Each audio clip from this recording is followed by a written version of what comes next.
Introducing first, from Philadelphia, Pennsylvania, weighing in at 140 pounds, she is J-Ro, Jenny Rose! And welcome to this week's episode of Fight Pro Wrestling. I'm Mike Valentine, sitting here next to none other, the one and only Jason Heat. That's right, I am the best dream you ever had, your hero Jason Heat, sitting next to the alarm clock that woke you up and the voice that puts you back to sleep, And Mike Valentine. her opponent, from Mystic Falls, New Jersey, weighing in at 105 pounds, Brittany Blake! And one half of the Sinister Sweethearts, Brittany Blake, making her way to the ring for this contest. I am so excited for all of you out there to be joining us here for 30 minutes of Fight Pro Wrestling action as we start off with one of my favorites, Brittany Blake of the Sinister Sweethearts, going up against an incredible competitor in Jenny Rose. We last saw Jenny as she defeated Gemma Cross. Jenny Rose, a staple here in Fight Pro Wrestling, around in one of our very first iterations of this company. Going around touring Japan, honing her craft, decided to come back. And she's going up against a woman on a mission in Brittany Blake, one half of the Sinister Sweethearts with Samantha Heights. They have begun to run wild on the women here in Fight. I'm kind of surprised to see Brittany out here by herself after we last saw her accompanying Samantha Heights a couple weeks ago. Brittany Blake forcing Jenny Rose back into the ropes there. Not that Brittany Blake needs anybody else. She is a fierce competitor and able to out-wrestle many women. But Jenny Rose, as you said, she's been studying in Japan. She's been traveling all over the country. She's been beating women up all around the world. This is a pretty incredibly exciting matchup to start off. And Jenny Rose able to get Brittany Blake onto the mat there. Headlock takeover.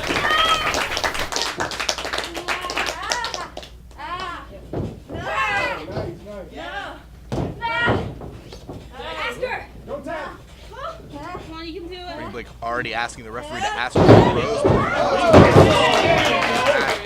Brittany's trying to make statements every time she's in this ring. She's got a mad on for Kelly Klein, who defeated Brittany in her fight debut. And Brittany Blake doesn't want to have another loss on her way to fight Kelly Klein at some point.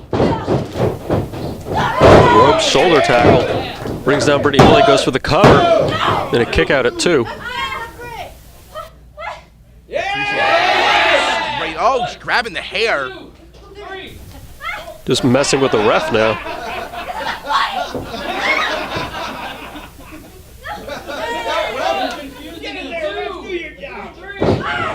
Not happy at Jenny Rose's shenanigans. That's that kind of confidence. Jenny Rose definitely feels like she's got this match well in hand right now, that she's able to have some funny gains at Brittany Blake's expense. I don't know that I personally recommend it. I think that Brittany Blake is a vicious competitor. See that? Jenny's grabbed her, got her, spins her around, and forces her to go where she wants her to go.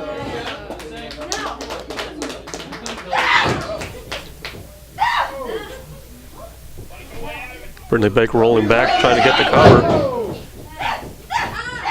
Brittany Blake is the kind of eyes that would terrify you if you saw them at night glowing out of her like a cat. Oh, God. Cradle gets 2 count on Jenny Rose. I don't think Jenny Rose is going to be joking around as much anymore.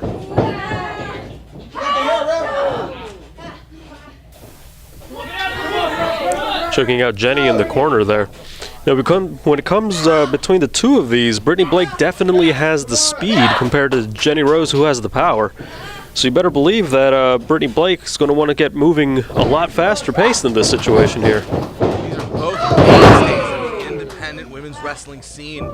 Really excited to see just the depth of talent. Oh, almost got the 3 count, did Brittany Blake, as we kind of see an example of the depth of talent in the Fight roster.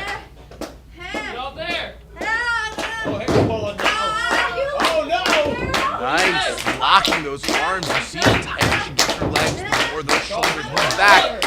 Jenny Rose leaning back, trying to get the pinfall. Ref finally sees it. Kick out at 1. Nice Brittany doesn't let go. She's still got her locked in. No, Jenny Rose able to counter. Oh, God, the pressure that puts on the arms and neck. Just watch as Jenny's arms are being, and Brittany's arms are being ripped out of their socket. She hits her chin as she goes down, too.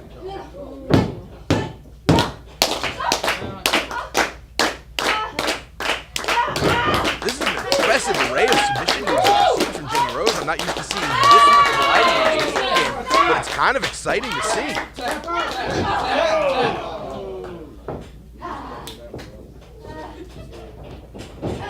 So you're kind of figuring out what's next on her game plan.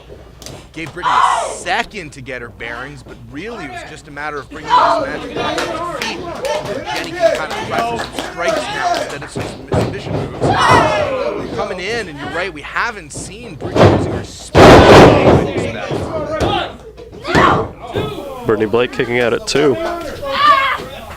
Jenny Rose going right back to those submissions. Wrapping her up like the best kind of pretzel. Brittany Blake, not available in stores.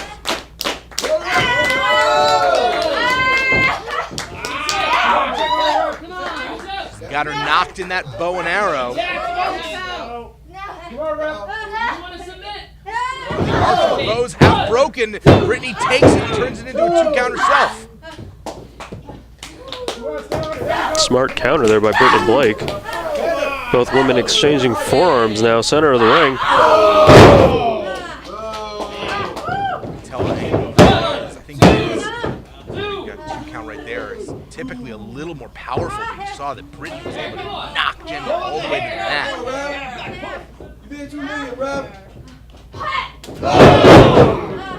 Beautiful kick right to the back of the head. Low Scurry going for cover. 1, 2, and Jenny just gets out.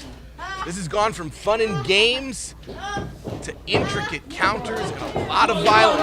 Exactly what Brittany Blake has Jenny Rose tied up in the ropes there. this is not a grappler's match, which means she does have to release her count of 5.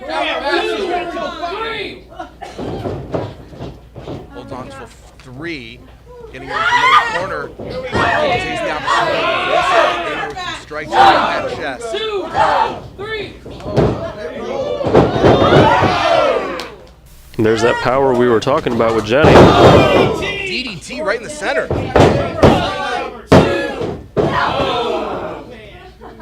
Pretty surprised she kicked out herself.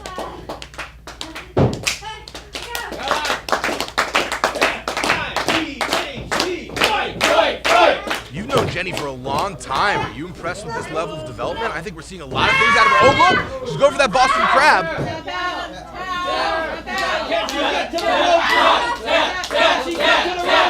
Brittany Blake trying her best to get to that bottom rope. Is able to get it.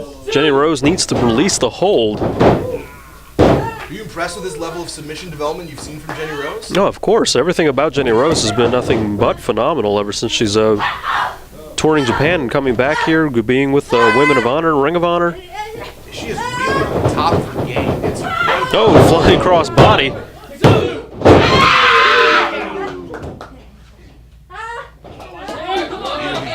Any problem using the hair to their advantage. Oh man. That's migraine counter, and there we go. 2 count.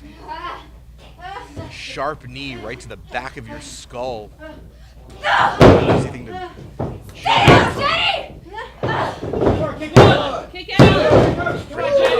Cover. Not a lot of offense before that. I think that was just to make a point.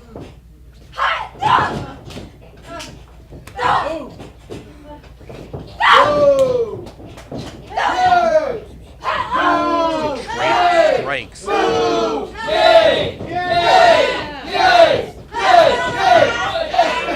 Jenny Rose is just overpowering Brittany.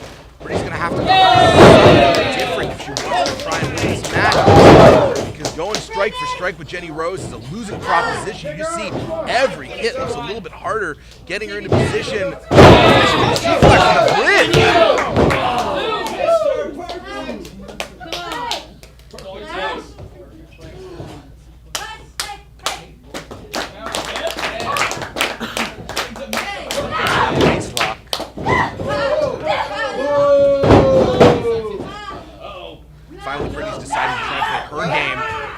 Thompson. She's going for that bad omen, kind of a cross between a tequila sunrise and a Texas cloverleaf. Center of the ring. I don't know how Jenny Rose is going to be able to get out of this. She doesn't. And Jenny Rose taps out to the bad omen in the center of the ring. Here is your winner, Brittany Blake! Brittany Blake avenging that loss against Kelly Klein. Some tell me Brittany Blake still is not happy with this win.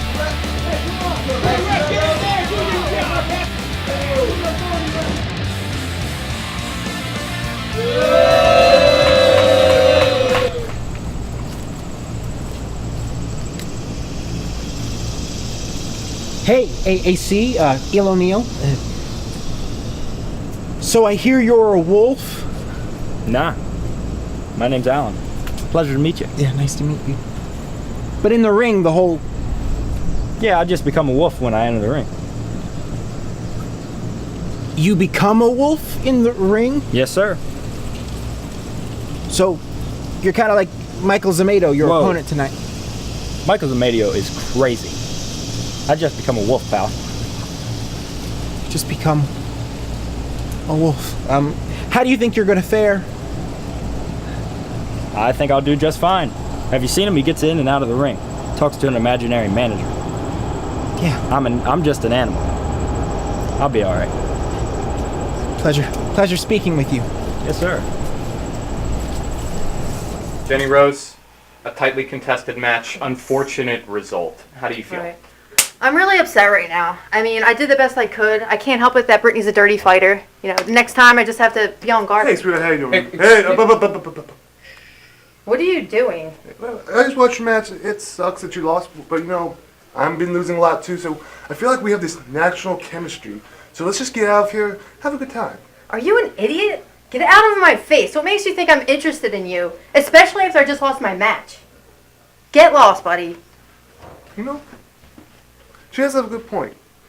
Maybe I shouldn't hit other girls after the match. What do you think?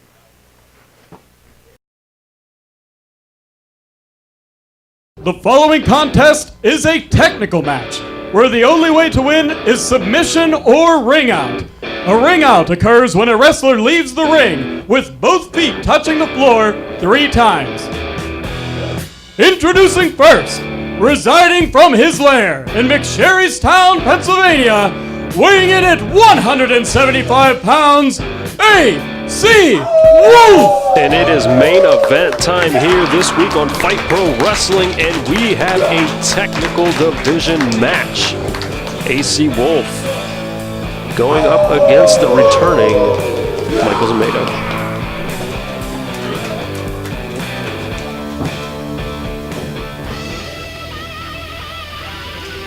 And his opponent, accompanied to the ring by the Molder of Excellence, Lars Madison, from Bayonne, New Jersey, weighing in at 200 pounds, Michaels Amaydo!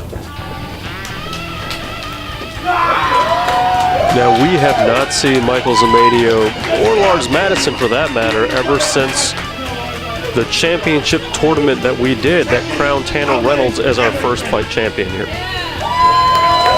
Now, Michaels Amaydo, kind of a tough nut to crack here, to say the least. He's a little off. Well, he just stole our ring announcer's chair, setting it up in the alleyway or in the aisle, and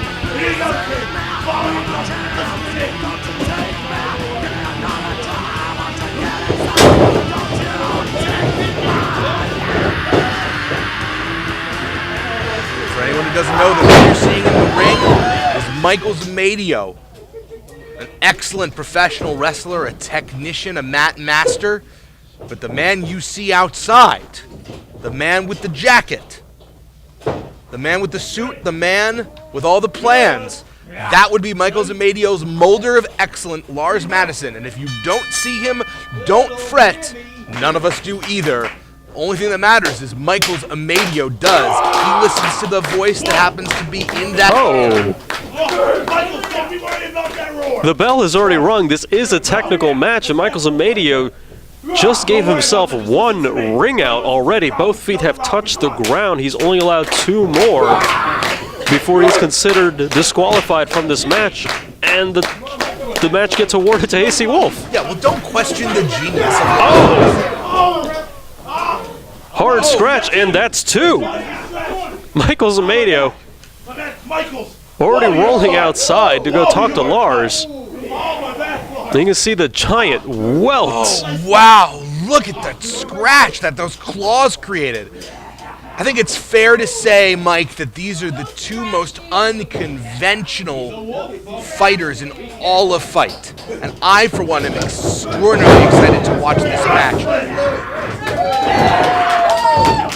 Now, we mentioned it earlier, but real quick for anyone just catching it, this is a technical division match. The only way to win is by submission or referee stoppage. You are not allowed outside of the ring. It would be considered a ring out if you go outside 3 times with both feet touching the floor. Michaels Amaydo already has 2. Coming into the deficit, but I have to imagine that Lars Madison has got a plan, Mike. You got to have faith. If you don't believe in Lars, what do you believe in? Well, Lars isn't even there. Of course I don't believe in Lars. Mike, do you think Santa Claus is real? No. That's what's wrong with you.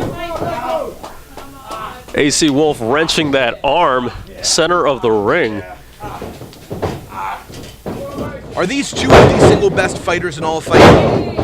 I don't know if they're 2 of the single best, but they're definitely at the top. See, I think they are. I think these 2 have incredible potential, both realized and unrealized. If you believe in them, if you believe in the technique of Michaels Amaydo, if you believe in the striking ability of AC Wolf, by definition, you have to believe that a man backstage can be normal Alan Claybaugh and in the ring become a wolf. And you have to believe that that suit jacket houses the intelligence of the man known as Lars Madison, and that intelligence is guiding Michaels Amaydo through this series of counters and reversals. Look at this incredible technical work as AC Wolf tries to keep that pressure off of him by, grabbing him in for that package. But it doesn't matter. There's no pinfalls in this match. But it did reverse him out of the... It reversed him out of the submission match, and now there are 2 ring outs to 1. AC Wolf has left the ring for the first time.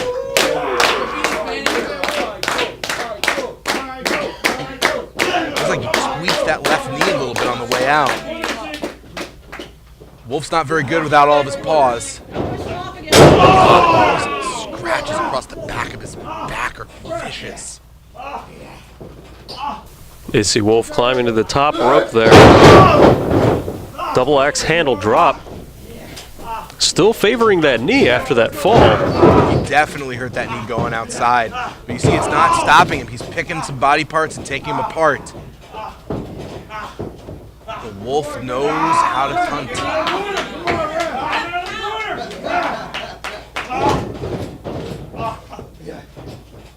How much of a disadvantage do you think it puts Amaydo not being able to go out and talk to Lars anymore? If he tries to get any more advice, he is going to lose the match through that 3rd ring out. Well, we've seen his style before. He does like to talk to Lars a lot, but I mean, I guess nothing's preventing him from shouting at him from the ring, right? Still talking to him from there. It's not the same. It's not the same. Reverses the Irish whip. And over. And you better believe every single time he lands on his back, he's just reminded about that gash that's just wide open back there. Do you even see just getting enough leverage to lift Amaydo over his head was enough for Wolf to kind of tweak that knee again? I think it's in his best interest for Wolf to do exactly what he's doing right now, really focus on a ground game, trying to keep that pressure down. The only problem with that is when it comes to the ground game, Amaydo's got a little bit more body mass, and I think a little bit more amateur experience, but maybe I'm wrong. That Wolf countered beautifully. Oh, raking right across the front. At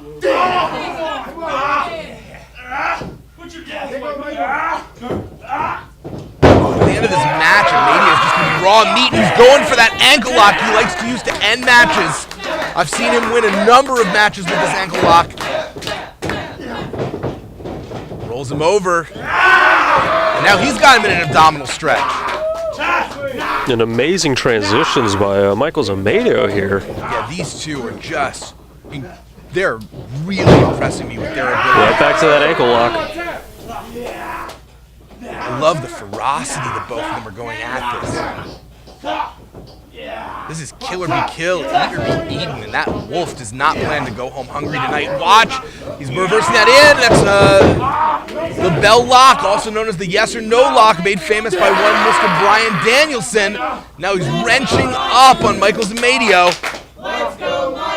Doesn't have it all the way in though. You're seeing he's able to change that leverage, roll through, and go right back to that ankle lock. Every time he hooks it on, it's just you see the ankle is torquing a little bit more and a little bit more. He has that on for super long at any one time, but every time he does it, you just see that that ankle's getting a little bit looser and a little bit looser.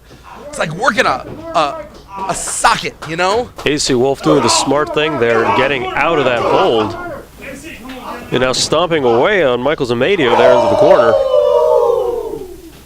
Slowing down the pace of this match.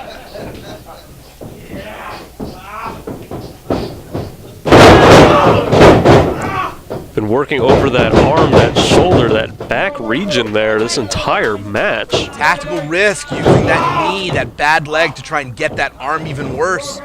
It's sort of a race to the finish now. Is that knee? Oh! And AC Wolf out for a second time. But you can tell this is absolute strategy. He decided to use one of his ring outs to make sure that he is able to get that arm to give out before his leg does. I think that's really the story of this match now. What's going to give way first? That left arm, that left arm of Michaels Amaydo, or that knee of AC Wolf?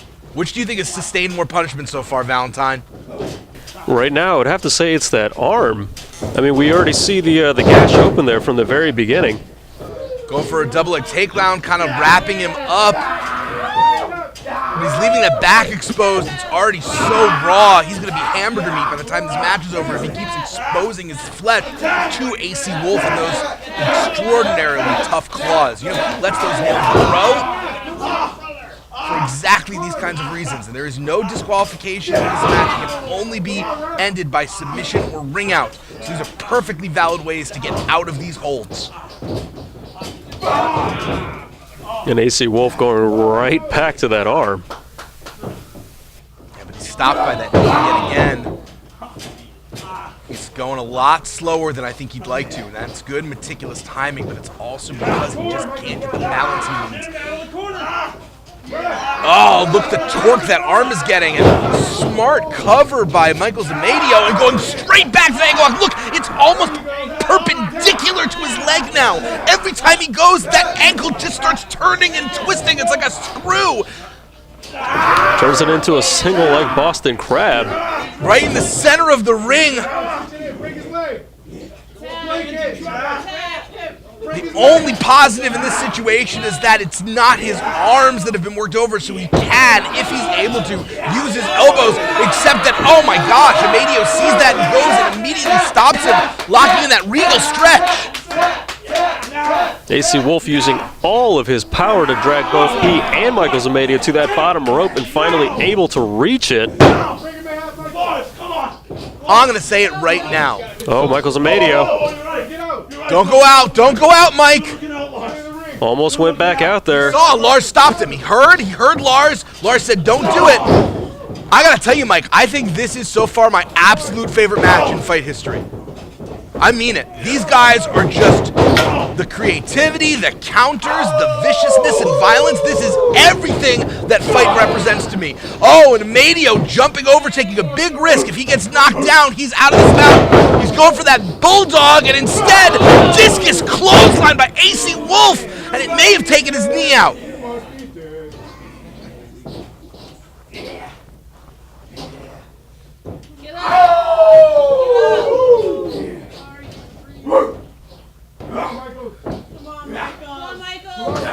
Stalking his prey, kind of winding up. AC Wolf's going in for that Kimura lock. We've seen this move break arms before. He's been working over Amaydo this entire match. If he's able to get that torque just a little bit more. Oh, you see Amaydo almost tapping and instead decides to try and push right through and knock him down. This would be where he'd usually go for a pinfall, but there's no pins in this match, so instead, what is that? Oh my goodness, look at that, twirling into the ankle lock yet again. AC Wolf able to kick him off. You see hobbling around there, goes for another discus, but gets caught. Oh my god, goes right back to that ankle lock. He's just a three-legged wolf at this point, man. Like, there is no way that he's able to put any weight on that leg. He can keep... Oh, this time Amaydo holds on!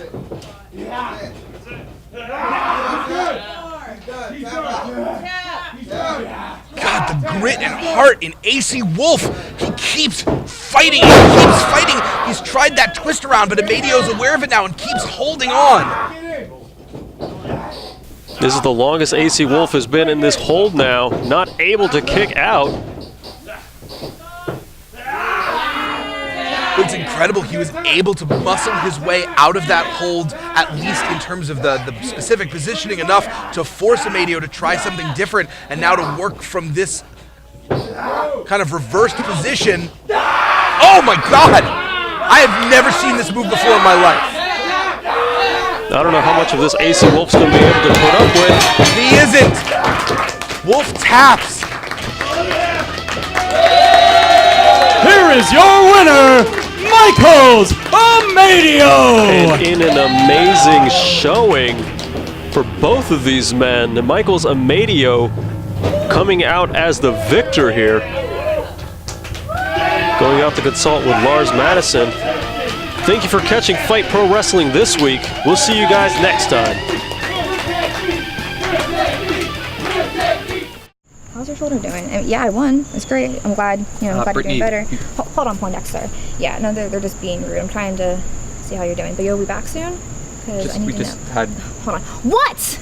We just wanted to get your thoughts after your victory out there. My thoughts? I was telling Samantha Heights my thoughts on my match. Yeah, I beat Jenny Rose tonight.